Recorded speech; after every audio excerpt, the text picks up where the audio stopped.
Ooh. All right, let's get into some things. Mic check, 1 2 1 2. Mic check, 1 2 1 2. Let's get into this podcast. Testing 1 2. Testing 1 2. Testing 1 2. What you gonna do?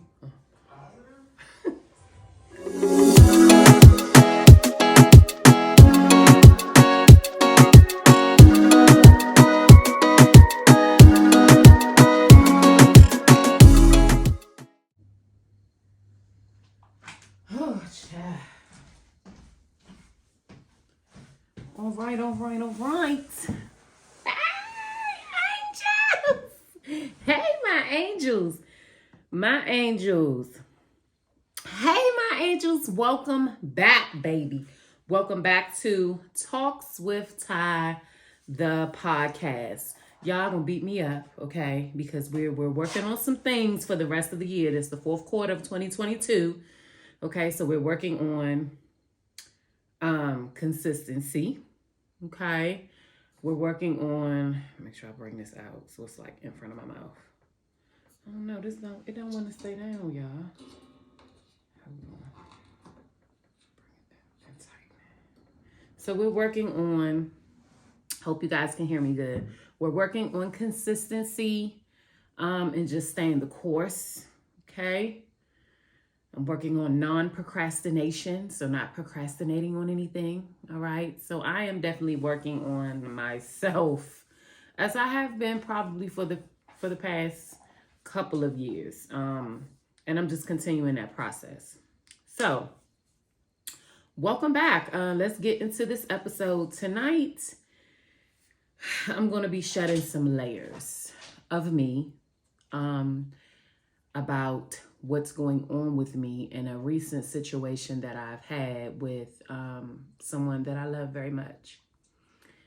Tonight's episode is about temporary discomfort for permanent growth.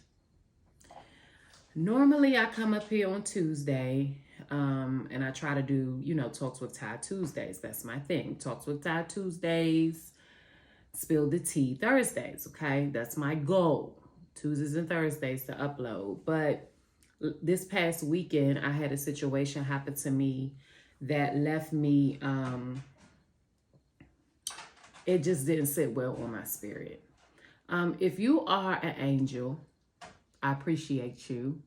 If you're returning, then welcome back. If you're new here, welcome home, angel.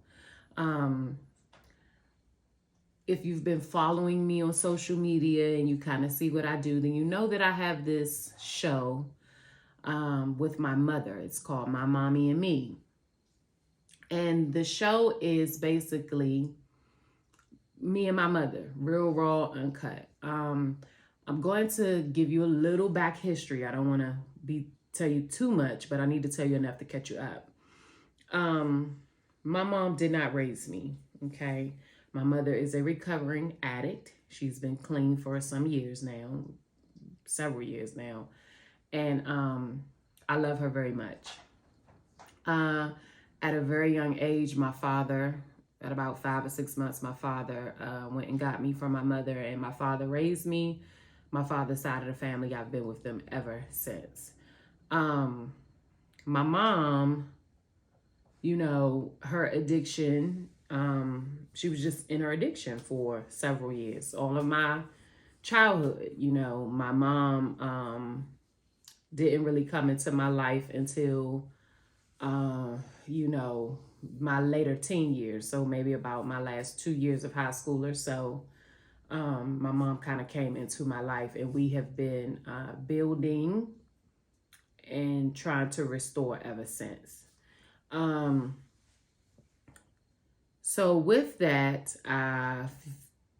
some years ago, I was active duty, and I went and got my mom off the street, and I brought her with me, and we've kind of been building the relationship ever since then.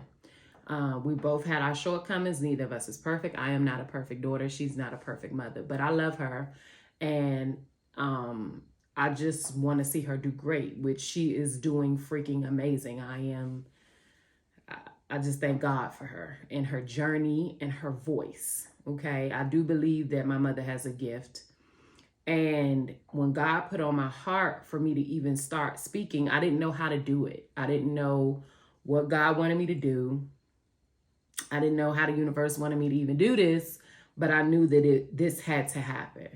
And so I was like, I took a look at my house one day, and it was me, my mom, and my 2 sons. And I'm just like, I'm going to record this because we are hilarious and we are love and we are not perfect, but we're perfectly imperfect. And I'm going to share it with the world. And that's how my mommy and me was created.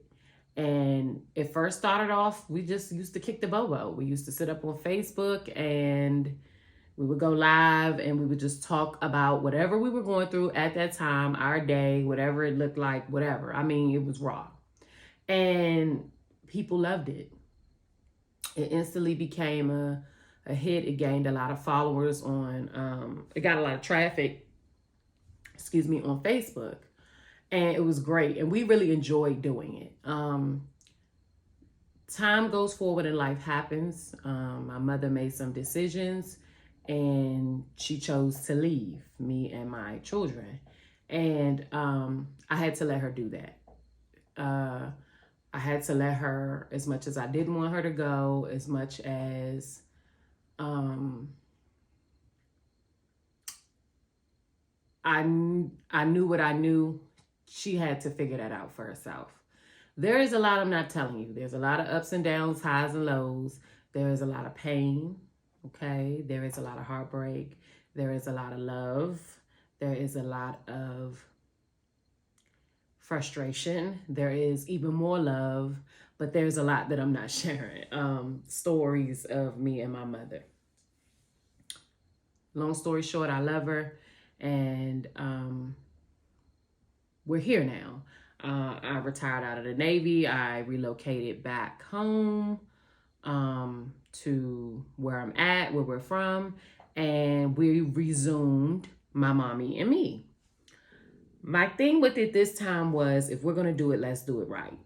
Because we living in a day and age of digital whatever. I'm sitting here in front of you, and people are really booming. I know that had me and my mother never stopped my mommy and me, we would be we probably wouldn't need to work. I'm going to say that because it's so fruitful. The show is so fruitful. And we talk about what it is to be. She's very open about her past. And I know that helps somebody. And I'm very open about being a daughter of an addict and how we try to figure that out. This past weekend, fast forward, bringing this up to what happened. Me and my mother got into it really, really, really, really, really bad. And I was pissed. If we're going to keep it funky, let's keep it funky. She pissed me off. I would share more in detail, but I haven't talked to my mom. This is just me getting what I feel like I need to get off my chest. And hopefully this helps somebody if you're going through what I'm going through. Now, she pissed me off. I had a friend in from out of town, a good girlfriend of mine. She invited me over. I was a little hesitant to even go there because I know my mother. And as much as you love somebody, when they show you who you are, when they show you who they are, believe them. You know, my mother is my mother, okay? She ain't changing, not for me, not for nobody. And I don't expect her to. Let me turn this off.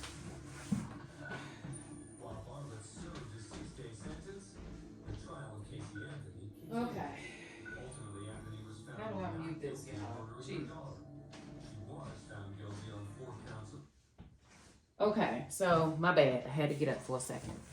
But my mother is my mother, and that's what I expect her to be. I expect her to be who she is. And that's why I was hesitant to even take my friend over to her house. My homegirl, she like, well, it's Sunday. Y'all normally do mommy and me on Sundays. I would love to see it. Come on, let's just go over there. I like to be a part of the audience.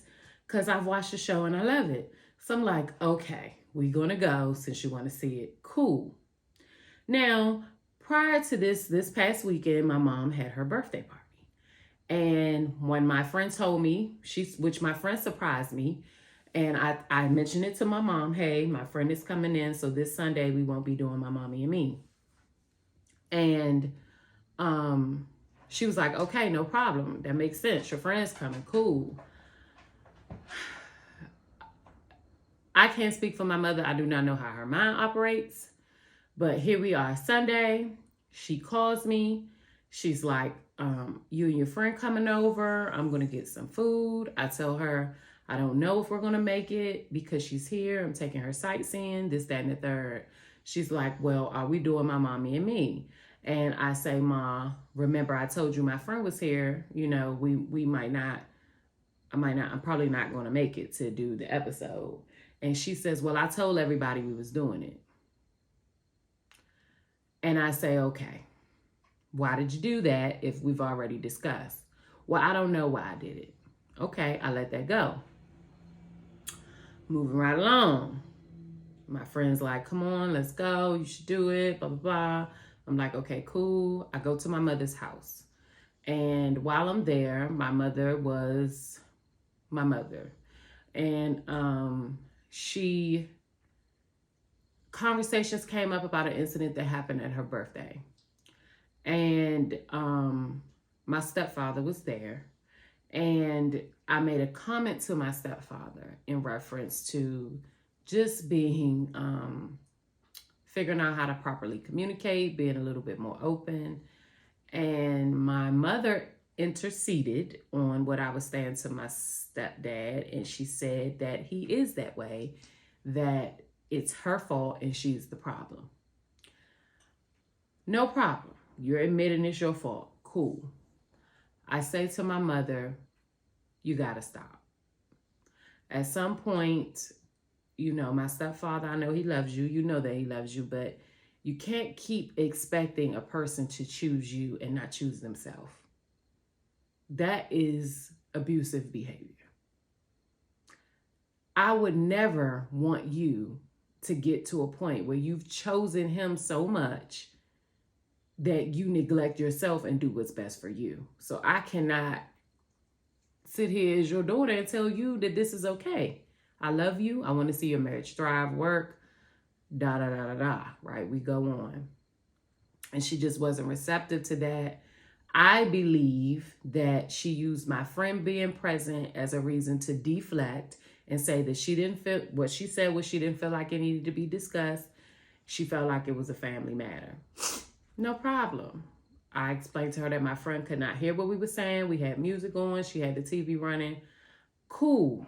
You know, I felt as though she was trying to deflect and no problem. And she just didn't like that. She went off. I responded and it just went haywire. And words were said. I've learned, these past couple years, I have learned to watch what I say because I now understand the power of words. So even when I'm upset, I still watch what I say. And, you know, I ain't gonna lie. My mother pissed me off. I told her, kiss my ass. I did, y'all. I said, kiss my ass, Kim. I ain't about to go back and forth with you. I'm out, you know. I never told her, fuck you. I never called her no bitch. I never did any of that because I'm not going to disrespect my mother. Like, that's not who I am. But I'm going to say what I need to say. You know what I'm saying? So I know y'all might judge me on that, but at least I'm being honest about what I said. You know, I was like, you know, fuck that. You got me fucked up. You're not going to talk to me crazy. I'm trying to help you. You know, those words, things went back and forth. She was saying stuff that she probably regrets saying. All in all, I meant well, right? And I wish that she could have seen the bigger picture. I wasn't trying to down her or demean her. I just wanted her to understand that you can't keep having the same repetitive behavior and think that because people love you, that they're just supposed to deal with it. Or because you have a past that they're supposed to deal with it. And, oh, y'all know how I am can't continue to be the excuse for disrespectful and toxic behavior. That's what I'm trying to get my mother to understand. Like I told her, you do that with me and Ivory constantly. We're your children though. This man is not. He's your husband, but he's still a person. He don't have to be with you. He don't have to deal with you. And I just really wanted my mother to see that at some point you got to grow. You cannot continue to have the same mindset and do the same things over and over and expect for everybody around you to accept it. Because people have boundaries. People are building healthy boundaries. We are living in a day and time where people are choosing themselves. You have more entrepreneurs than you ever have because people are tired of working for people. You have more people branching out spiritually, emotionally, getting help. It's not such a taboo anymore. Get you some help. Seek counseling so that you could change that mindset, so that you could break those barriers and grow. Because the excuse can't continue to be, oh, that's just how I am. Oh, I apologize. No, you can't apologize for something and continue to do it. I was upset, because unfortunately, nothing is perfect. Relationships go through things. Marriages go through things. Family go through things. And I was so upset with my stepfather because at the time, I thought it was him. But to hear my mom say that and the way that she said it, I ain't gonna lie, it lit a fire up in me. Now, when I expressed to her what I was expressing to her, I still wasn't being disrespectful because I'm a mother. And I don't ever want my kids, even when I'm wrong and they're telling me, I don't ever want them to disrespect me. I just truly think my mother has a problem when I put her in her place. She always has. She don't want to hear what I got to say, especially when she know that I'm right. She felt like I disrespected her in her house. So be it. I am sorry that she felt that way, but I'm not sorry for what I said. So that has affected everything that we do. Now, back to before I was telling y'all the scenario, I said to myself when we started this thing back up, if we're going to do My Mommy and Me, we're going to do it right. I want to get the proper studio equipment, proper mics. Let's turn it into a podcast. So if people can't visually see it or they miss the live, right? So if you don't tune in on YouTube and you miss the live, you can listen to it on your way to work. You can hear whatever it is that God has for us to say. You can hear it and it could be a blessing to you. So I bought the proper things. I didn't wait on my mom. I brought it. I got the LLC for My Mommy and Me. I processed the paperwork for our trademark. I'm doing everything that I would do with my other businesses that I have. And I'm turning My Mommy and Me into a business. And it's just something for me and my mother to have and to know that we made our mark together, not just separately, but together. We took what the devil meant for bad and we made positive out of that.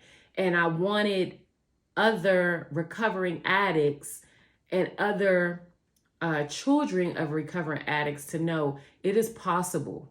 It is a lot of work. Oh my gosh. And it's a lot of pain that you have to process through. And it's a lot of bullshit that you got to go through, but it's worth it. I felt like my mother is worth it. And I even feel like the bond that we now have and have built is worth it. But there comes a time where the respect level has to be mutual. And I did not have to go as far as I did with my mom, but I was hurt. And I realized I was hurt because as I left, I was crying. And I didn't like how I felt. It really did something to me. And the fact that I always tell my mom about herself when she's wrong, she displays this type of behavior. And I feel like at some point, it's got to change. It's got to change now because now we're doing something that's bigger than me or her. And in order for this thing to develop, we got to get it together. But I don't want us to do this wrong. I want people to see that we got issues and we got problems and we're figuring it out. You know, we're figuring it out. My mother has unfortunately done a lot. She's done a lot. She's hurt me a lot. And I'm at a place in my life where I am choosing peace. I'm choosing me. And I don't want to be around someone who brings out the worst in me. I don't want to be around that type of atmosphere, that type of energy. With that being said, 80% of the time, my mother does not bring out the worst in me, but it's that other 20% that bothers me. And I'm sure, I don't know how she feels. If we ever get back to doing my mommy and me again, maybe she will say how she feels. So it's weird. It's weird. So today I wanted to talk about the temporary discomfort for permanent growth, because having somebody tell you about yourself is uncomfortable. And the reason why I know this is because I've had people tell me about myself. And I didn't want to hear that shit. But I listened. And the reason why I listened, because it's important for me to know how I make other people feel. How other people view me. Not so much as me to care about it, but if it is infectious on their life and has a negative effect on them, I need to hear that. Because either one or two things need to happen. I need to change the behavior if I care enough about that person and I want them around me, or I'm just not going to give a shit. So that kind of brings me to how I'm feeling about this situation with me and my mother. Like I said, you can't keep saying, okay, it's cool, I'm going to fix it, I'm going to change it, and then you do it again. It's either you're going to come to a point where you are going to be uncomfortable temporarily, dissect yourself, look within, and truly do the work that is necessary for the growth in you. I can't ask anybody to do something that I have not done. I have not been perfect. I fall short daily.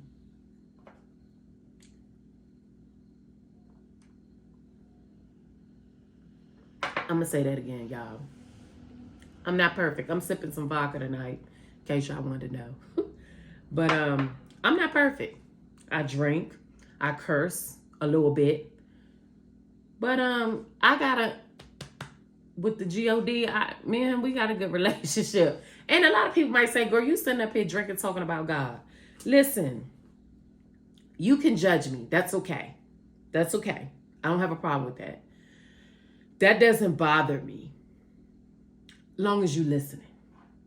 And as long as you hear what I'm saying,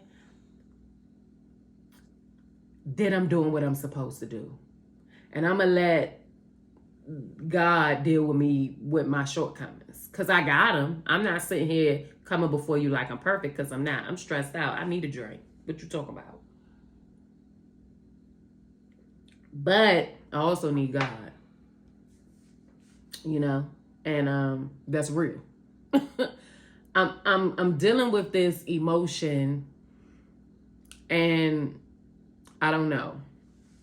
I wanted to talk about the temporary discomfort because also not only am I just going through this with my mother, recently I became separated, and it was hard. It was hard. And I have my days, more days than I want to. Let me say that. But there's healing happening. Not only is there healing happening within me, there is major growth. I had to forgive myself. because I fell short of my marriage. I did. I had to understand why what happened. A lot of people will be mad at me for saying that, but it's true. I had to get my own shit together. I had to dig up all of that mess that was in me that I thought I had under control. I had to seek counseling, and I had to process every emotion. And it wasn't easy. It was very uncomfortable. I was very sad and disgusted with myself by a lot of my behaviors, and the audacity of me to think that I am above pain, because I'm not. But I also learned how to become a better woman, and to love even that ugly part of me, to recognize it, and to change the behavior if it needs to be changed. And y'all, that took me a long time. That I would say maybe the last 3 to 4 years I've been working on me, like in depth with counseling. And it has not been easy. Growth. Whew. The definition of growth: the process of increasing in physical size, something that has grown or is growing.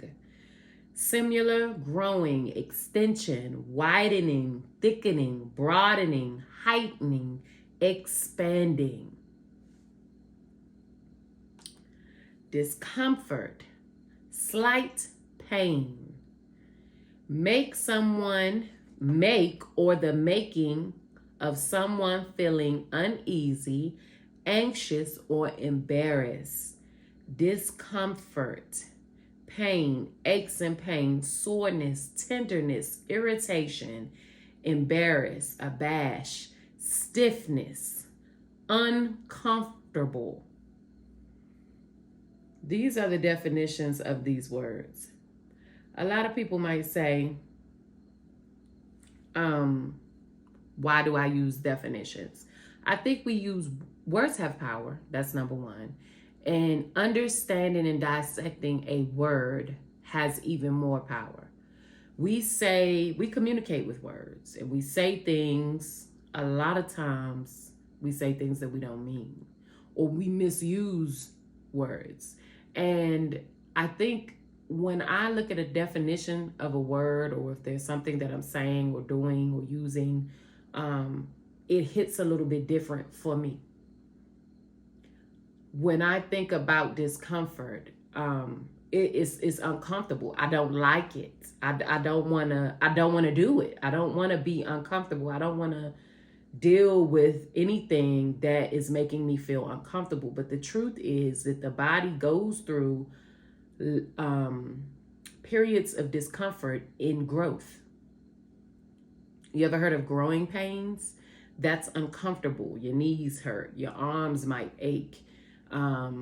Your joints tend to be sore if you're growing in height, right? So you're experiencing those periods of discomfort to reach your maximum growth.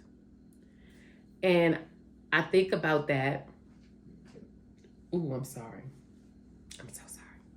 I think about that, and I think about that spiritually, right? I try to transform facts even in the spirit realm. And in order for me to grow spiritually, I have to experience some areas of discomfort. Maybe half of that is going to be dealing with me and my own traumas and my own thought process. And then dealing with others, right? Because we're people and we operate in self, and we have to deal with other people. I mean, you can't just be in a bubble. You can, but who wants to do that? You can't. So you have to figure out, sometimes people like you have traumas, other people have those too. And you have to figure out how to operate in those areas of discomfort, not just with yourself, but with others. And it's not easy.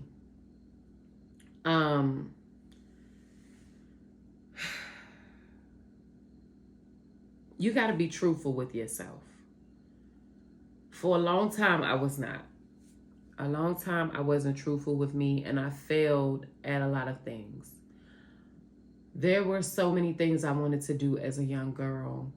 And even now in my adulthood, I look back and I say, I wonder if I could still do that. If you know me, then you know I love to dance, right? And I think about just taking up dance classes and just going every week and just doing it because it's something that I love to do. Now I'm older and my knees hurt. Like I'm having really bad pain in my knees. And if you know me now, then you know that I do hair professionally. So I'm on my feet a lot. And I'm like, I'll never get to dance. Like, God, and I said this the other day, I said, God, am I not ever going to be able to dance? Like, I want to take class. I want to do that just for me. And I don't know. I didn't hear nothing back yet, God. So what's up? You know, is the sister going to be able to dance or not? But discomfort. So I know that if I want to dance, even with my knees hurting, I'm going to experience some discomfort. I'm going to experience some temporary discomfort for that permanent satisfaction of me doing what it is that I love to do. And that's just it. It's no ifs, ands, or buts about it. So this has been coming to me. This topic has been coming to me in more ways than one. And I don't know if it's somebody out there that may be experiencing some temporary discomfort.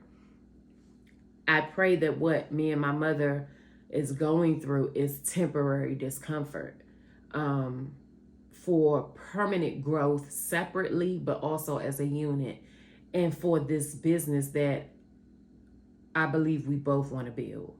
I pray that it's temporary. You have to go through periods of temporary discomfort. It's uncomfortable right now. Me and my mom, we haven't talked since Sunday. I don't like that. You know, I talk to my mom every day. But I need her to understand the severity of what she's doing. And I want her to know that she has to grow. She has to grow because whatever God has for us, she can't stay in this place. She can't. She can't. I can't. I have to continue to grow. If I never grew, we wouldn't be doing things how we're doing them. You have to experience that temporary discomfort. It's vital. It's vital. You got to push through it. I always say, you know, you're going through, whatever you're going through, I say grow through. Grow through it, because trouble is promised. We all got shit. Lord knows I am going through it right now. I got a lot going on. I want to share it with you guys.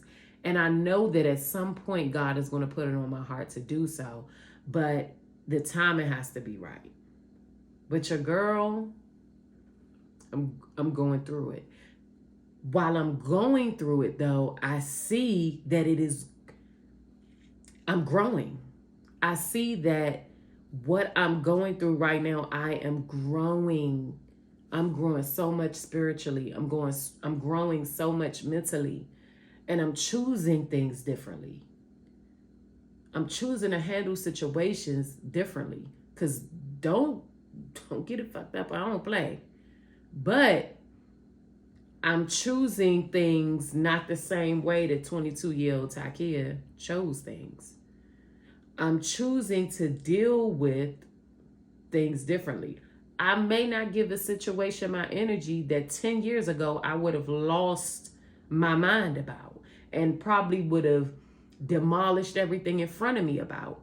God is really doing something in me, and I hate this discomfort, because where I am in the physical, and some days even in my mental, I don't like it. I was just talking to my best friend today about, like, I don't like where I am. It's not where I feel like I'm supposed to be. And it's not comfortable. But I do feel the growth, and I do see the change for the positive and how my mindset is. So you got to take the bitter with the sweet. You know? I don't understand. I hope that this is helping somebody. I hope that it's making sense. I hope that I'm speaking into someone. Me and my mother are definitely in a place of discomfort that I believe is temporary. I do. But I just want her to get something out of this. I want her to understand me, and I want her to know that I would never tell her nothing wrong. She should know that. I've never told her nothing wrong. But it's difficult. It's difficult to get there when you're dealing with someone that may not be as what would they say, equally yoked, right? Or you're equal in the spirit realm, physical, emotional realm, right? You're equal. And not that my mother is beneath me, not that I'm above my mother. That's not what I'm saying at all. But just being equally yoked, right? Things tend to operate easier when the two are meshed and they're on the same level of Zen, and they're just operating in the same realm. When one is operating in another realm and the other's operating in something different, it sometimes can be chaotic. So I want my mom to get in a great realm with herself and her personal growth as well. I want that for myself. And then I want us to be able to come together and really do whatever God has for us to do with what he's given us. And this is my first time talking about it. You know, I did speak with my homegirl about it when she was here. I was embarrassed, you know, and I apologized to her. And, you know, D, I love you, girl. That's my girl. And she just said, listen, like, it happens. And my mother did send me a text later on that evening. And I ain't gonna lie, the text pissed me off. Because I don't think that she got it. You know, she mentioned that, you know, she apologized about whatever she did wrong. And she mentioned that she wasn't going to be disrespected in her house. And she mentioned that it would be a good opportunity for us to discuss it on my mommy and me, because we always don't get along. That's probably the only thing that she said in the text that I agreed with. I hate that she missed what I was trying to tell her from the get-go. And I hate that we are where we are. So y'all pray for us. Pray that we gain an understanding that we both need to be successful in whatever God has us to do. So it sucks.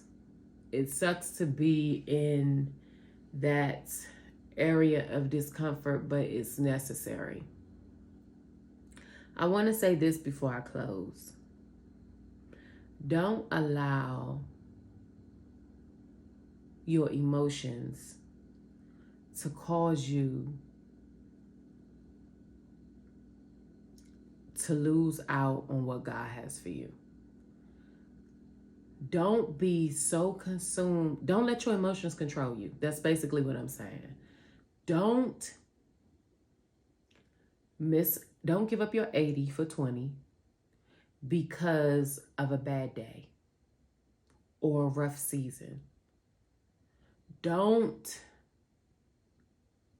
allow your emotions to have you saying or doing something that you can't take back.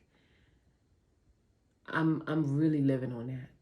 I'm really living on that because I have allowed my emotions to dictate so much of what I really didn't want. But because I was emotional at the time and I made an emotional decision, I can't backtrack on it because what's done is done. I live by that. If you think about every time that you've done some crazy shit, some wild ass shit, y'all, it's because you was in your emotions. It's because you was in your bag. It's because you was in your feelings. Do not allow your emotions to dictate your outcome. Woosah, take a minute. I'm telling you, because you could lose something that you don't want to lose. And I'm speaking from experience in more ways than one. It takes a strong person to love you past their pain. Those people are far and few. They're very, God selected those people strategically to be able to love past pain. Not everybody can do that. Not everybody's going to do that. You may, if you're blessed enough to have one person in your life that loves you that much, and no matter what they do, they keep on loving you. Don't let your emotions cause you to lose them. And pray that they never stop loving you. Because once they're gone, you can't get them back. All right. I'm going to leave y'all with a little something. I am currently reading this book, The Purpose Driven Life. Let me show it to y'all. If you're listening on the podcast, this is Rick Warren, The Purpose Driven Life. I am rereading this book for the third time. Okay. This book is very powerful. It's great. It's a great read. And I recommend it for anybody that's just in a place of growth. I think that this book is awesome. This is my third time reading it. And I want to share something with you all. And this is me speaking to you as I speak to myself. And this really stuck out to me because this is kind of what I'm trying to do right now. And it reads, if you want your life to have impact, focus it. Stop dabbling. Stop trying to do it all. Do less. Prune away even good activities and do only that which matters most. Never confuse activity with productivity. You can be busy without a purpose. But what's the point? Y'all let that sink in. This is Talks with Ty, the podcast. Tonight we talked about temporary discomfort for permanent growth, and I hope that it was a blessing to you. Y'all make sure y'all follow me on Instagram at TalksWitTy. I have a Facebook page, Talks with Ty. And you can subscribe to my YouTube channel. That's TouchedByTyHairCo. And I do this segment on my YouTube channel. So I am on Touched by Ty Hairco, which is my business name. And you can catch all the Talks with Ty podcasts up there. I may start a Talks with Ty YouTube channel. I'll see how this goes. And I'll go from there. But as always, Touched by Ty /Talks with Ty out. Peace.